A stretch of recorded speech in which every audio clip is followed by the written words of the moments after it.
Hey family, what's good? This is Ryan Jackson from Ryan Jackson LLC. Hope you all are having a blessed, wonderful day. Hope you're doing well. Um, so over the last month, I don't know if y'all been noticing, but we've been losing our black entertainers, well, our entertainers, like we say, and athletes as well, former athletes.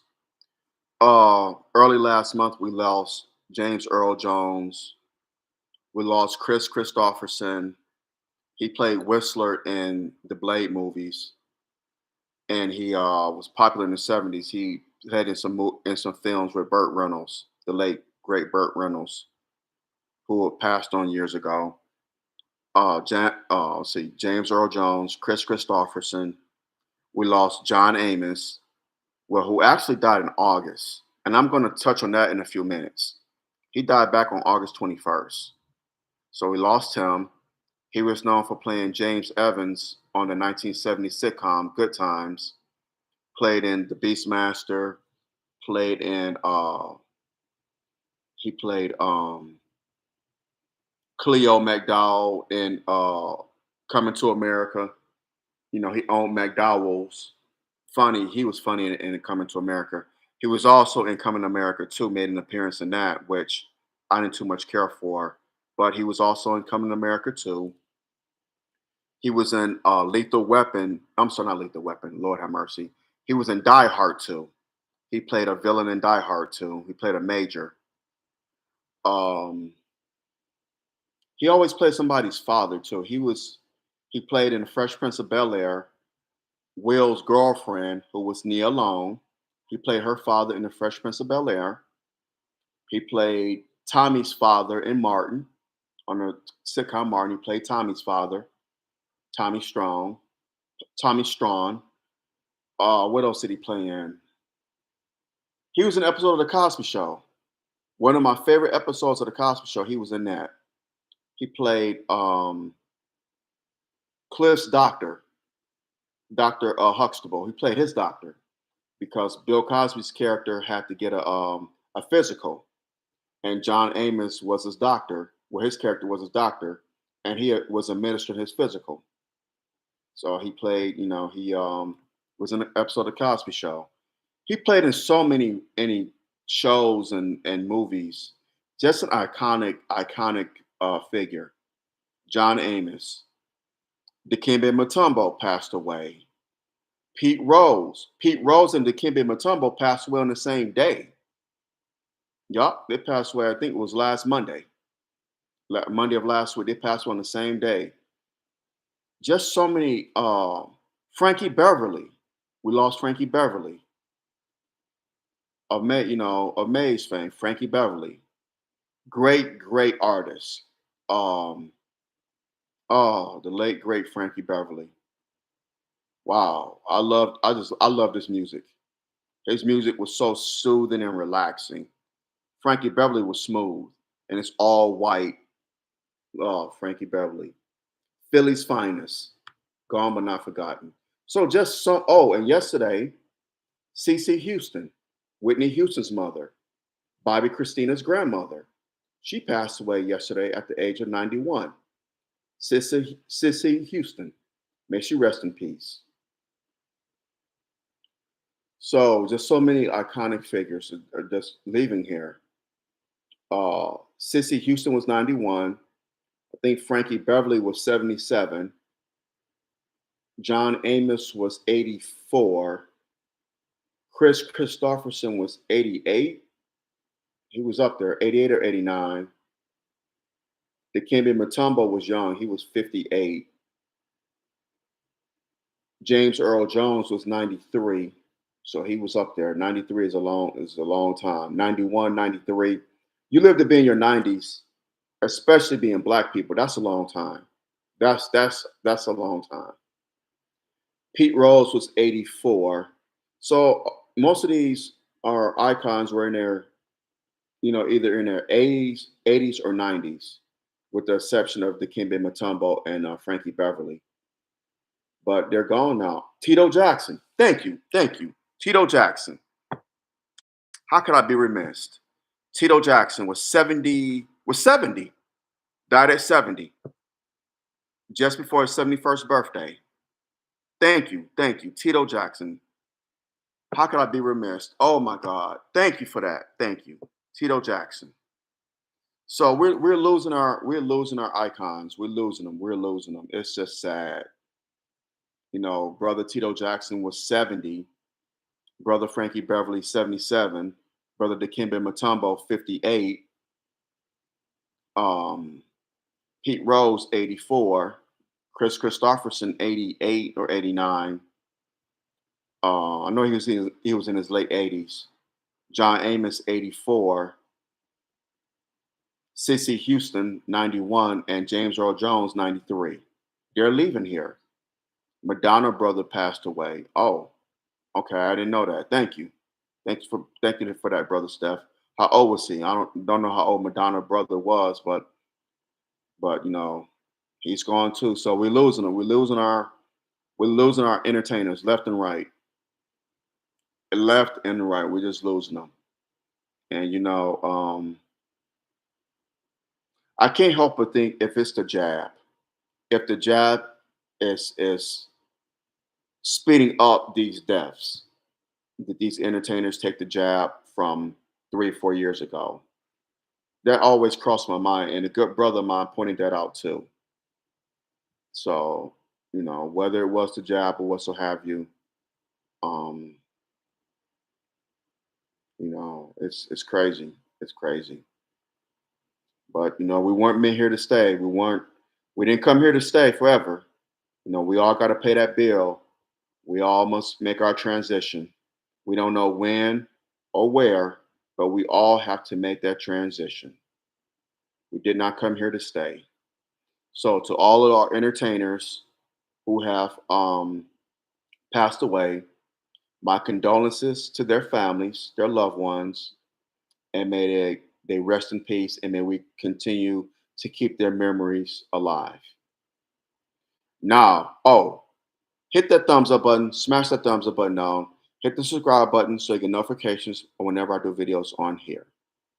Now, getting into John Amos and the family that's going on with his family, particularly with his son and daughter. This is so disheartening. So, this man passed away on August 21st, John Amos, a month and a half ago. It wasn't known until last week. We didn't know about it. The public didn't know about it until last week. But he had been gone for a month and a half. He was cremated. So autopsy wasn't able to be uh, performed because the man is ashes now. His body was cremated. I read where the son had taken over his affairs as far as his finances. I want to say he kind of had like conservatorship over him, or he had his affairs. He was taking care of his affairs, and there was reports of shadiness in that. That it was. I read a report where the hospital said that the lady who was claiming to be his daughter wasn't his daughter. It was his son Casey's publicist that was acting as John Amos's daughter. If that's true, that is just wicked. That is that is effing fucking wicked.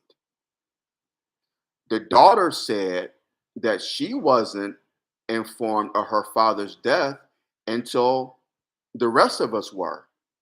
His daughter and granddaughter, his daughter's daughter, Mr. John Amos's granddaughter, they didn't know about, she didn't know about her father, and her daughter didn't know about her grandfather's death until we all did, which was last week. That is wicked.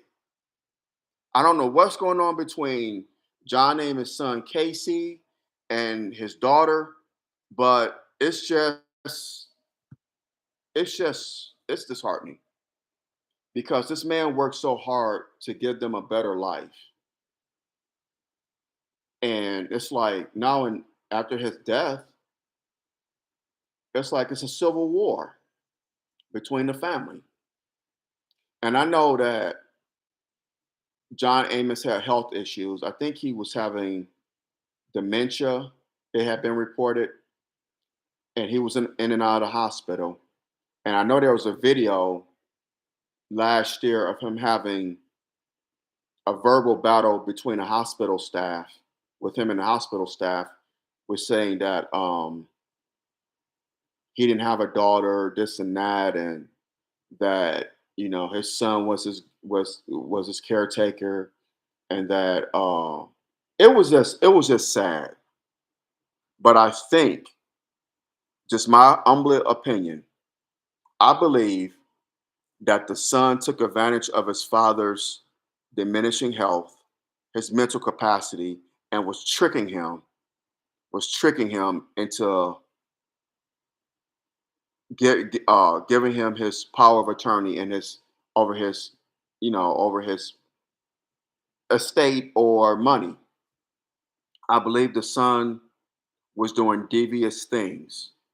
I believe that. This is just my opinion. Just sharing what I believe. I believe his son was being devious. And if that's the case, the truth will come out. This is just what I believe. Just my opinion. So those of you who may watch or see this, don't get mad and be like, well, you don't know what's going on. I know I don't know what's going on. None of us know. I'm just saying what I read that's been reported, and what's been going on with Mr. John Amos when he was alive over these last couple of years. That I think it was something fishy going on there. There was something fishy going on. Just my opinion.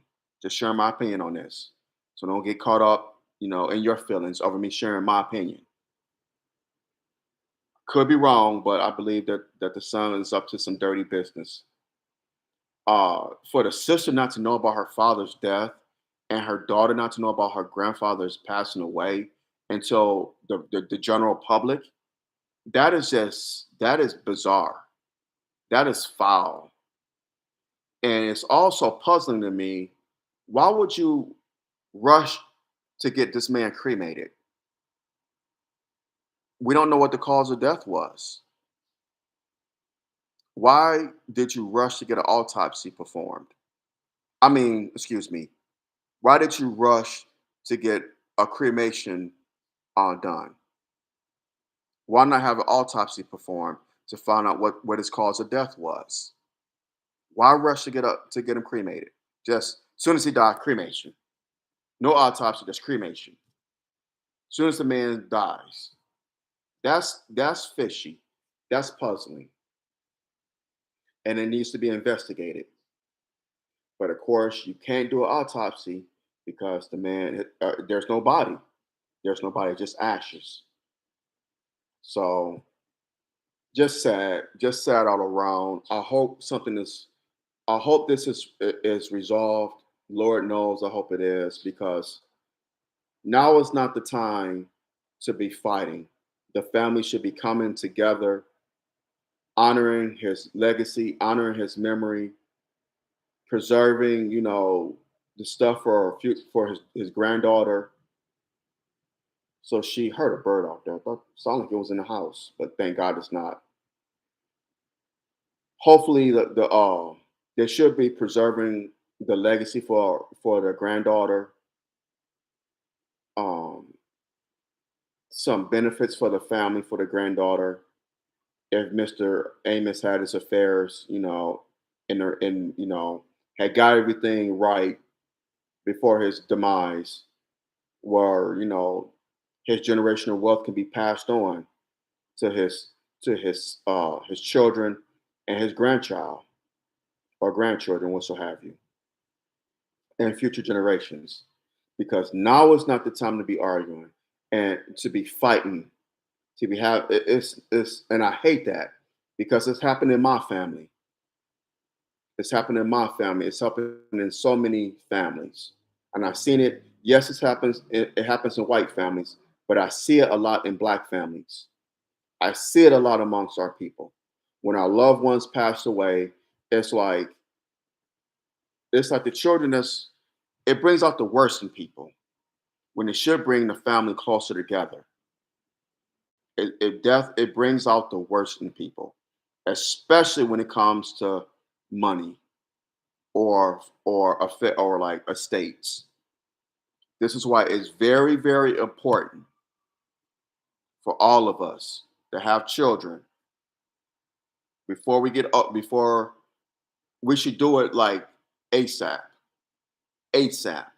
Don't wait until you get sick when you're on your deathbed. Do it when you're alive and well. Get an attorney, get your family together, and have a meeting with these attorneys to get your power of attorney, you know, or your affairs, you know, in the right place. So when you die, you know what you're gonna dole out. Do a will. I'm leaving this one. I'm leaving this one something. I'm leaving this one something. I'm leaving this one something. Have that meeting. Say, hey, I did my will. This is what I want. I'm going to give you this. I'm going to give you this. I'm going to give you this. And for your children, I want you to pass this on to my grandchildren, for their children, whether it be a business, um, money, housing, land, cars, any kind of possessions. You know these things are valuable. They may not be, you know, all that important to society or in societal rules, but they're important for families. Passing down a car, passing down a home, passing down some clothes, some jewelry, some shoes, whatever the case, a TV, a book. I have a lot of books that I own. I have my business that I want to pass down. You got to get your affairs right while you're here. You have to get it right because you don't want a situation like John Amos family is doing. You don't want a situation like many others. And I see it a lot, and it's just sad. It's so disheartening. Death should bring people closer together, not draw them apart. It shouldn't be that way, but it is. And it's just sad and it's disheartening. And I hate to see it. I really do. I just hate to see it. And I see it so much between black families. I know white families go through it too. I know that. Okay, I get it. But I see it more so with us. I've seen it in my family. I've seen it in so many families. And it's just sad. It's just sad. And it shouldn't be that way. And it's a message to us. This is a teachable moment. This is a teachable moment for us to get our affairs straight. Get your affairs straight. Get you some life insurance. Get you some goddamn life insurance if you don't have it. Don't watch this video.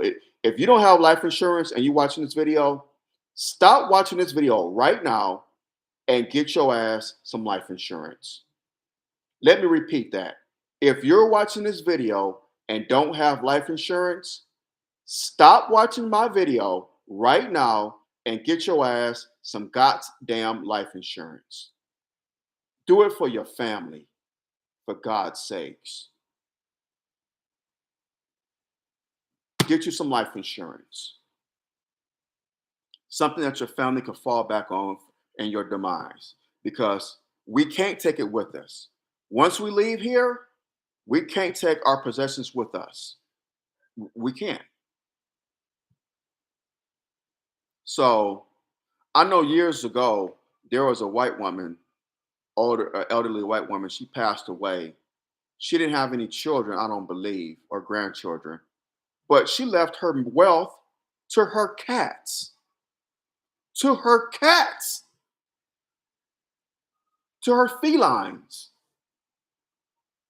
to her animals, to her pets. What the hell are they going to do with it? That's just insane. But whatever. Oh, and that speaking of pets, you pass away and you own a cat or a dog or own cats or dogs. Make sure you have someone to take care of these animals in your demise.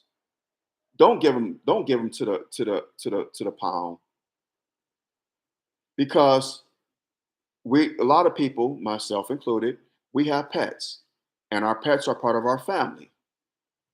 They're part of our family. We love our pets. Some people love their pets more than people. I'm not that person, no, but some people do. But when you pass away, put in your will about your pets.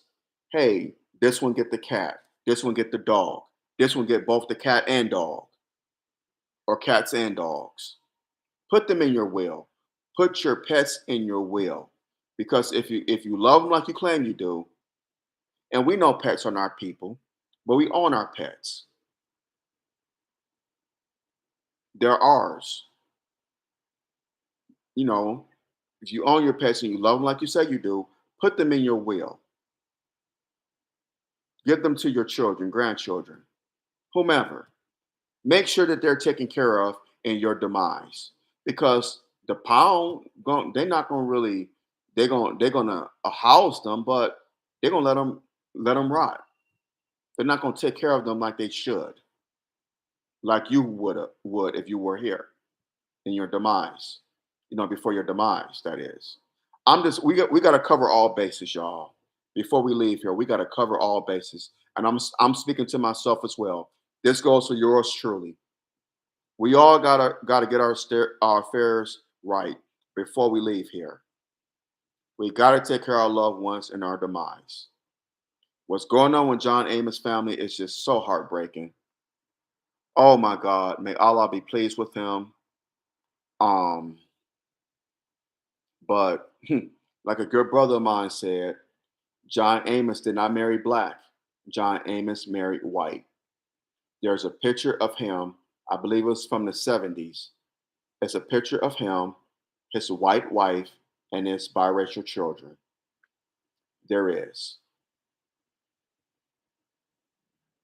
You marry a devil, one of the and the children have devilish act. They act like a devil. Particularly in this case, the son. You marry a devil, and the son acts like that devil, or the children will behave like that devil. There's been many and many cases like it. My cousin married a devil. My cousin married a devil, married into the devil family,